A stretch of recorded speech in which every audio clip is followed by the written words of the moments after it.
Kumusta po mga ka-employees? I'm Neil and welcome back to my YouTube channel. And today's video ay pag-uusapan po natin yung mga utang sa SSS na pwede natin ipasok sa condonation program. Yes, condonation program, in-implement ni SSS noong October 2022. Siyempre, layunin nito na tulungan ang mga hindi pa nakakabayad ng utang or yung meron mga existing loan sa SSS. In what way? So, tatanggalin na yung mga penalty, pababain yung interest, at i-ayos ulit yung monthly amortization. Maganda, hindi po ba? Por favor, menos gastos, menos. And ginawa ko tong video na to para makatulong. Kasi marami pa rin ako nakikilala at naging kaibigan na, yun nga, hindi na nila nababayaran yung kanilang SSS. May concern, mi amigos. Yung salary nila or calamity loan. Yung iba, inaabotan ng 3, 5 taon. Meron pa nga 10 taon. So, sana makatulong ang video to.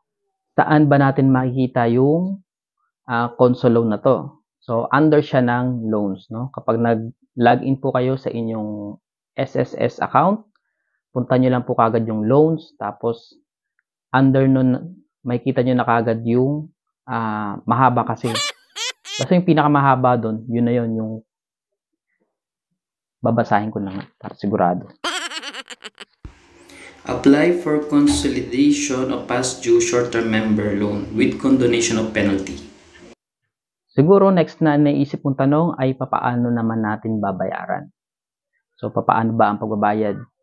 Pwedeng mga sa online banking, available na yan. Meron din sa mga e-wallet, katulad ng Maya at katulad din ng GCash. At syempre, kumpleto recados na. Ayan. 1, 2, 3. Screenshot nyo na lang. Pare-paras lang po sila. Basta pay bills lang po ang pipiliin. Ganito rin po sa GCash, pay bills din. At importante dyan yung PRN. Once na pinindot nyo na yan sa console loan, ay automatic na yung mga past due loan natin ay mag-a-appear na dyan. So kung meron kang calamity, salary, pagsasamahin na rin yan. Katulad po nito.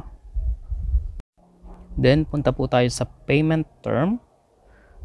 Dito po kayo po mamimili kung ilang percent yung inyong down payment. Meron 10%, pinakamababa, at meron na pong 90% na pinakamataas.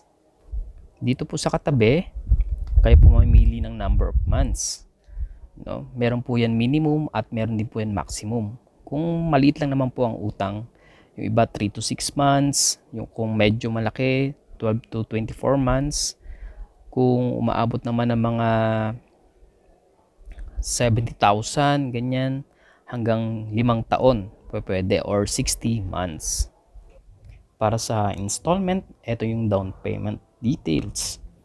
So, within 30 days, kailangan mabayaran na ito. Kung ayaw nyo naman patagalin, pwede nyo naman pong piliin yung one-time payment. At nandito rin po sa baba ang details. At ang terms din po niyan ay 30 days. Kapag kayo po ay happy na sa napili nyong installment, ipapakita rin po sa inyo kung magkano yung magiging monthly amortization nyo. So, nandito yan sa pinakababa. Pagkatapos nyan ay pwede nyo nang i-proceed.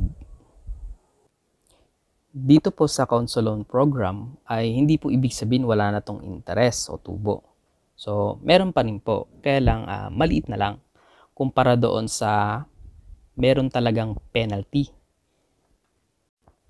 Ang advantage nito ay binigyan tayo ng chance para iayos at mabayaran ulit natin yung ating pagkakautang.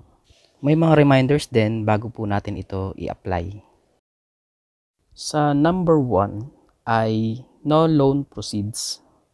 So during this term, hindi pa tayo makakapag-loan, no? At dito sa pangalawa, kapag hindi naman natin na-settled o nabayaran, fully paid yung itong console loan natin, ay mababawasan yung ating future benefit. Kumbaga, obligado ng bayaran natin. At doon yun kukunin sa ating future benefit or pension. Doon po yun.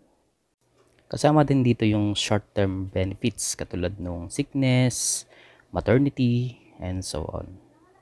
Dito naman sa number 3, kapag na-default siya, no? Ibig sabihin kasi ng default, nagkaroon tayo ng failure sa pagbabayad or pagsisettle. Ang mangyayari po dyan ay hindi kagad tayo makakapag-reloan, kundi mag-aantay pa tayo ng 2 years after full payment. And last, once na tayo po ay na-approve, ay wala na pong cancellation ito.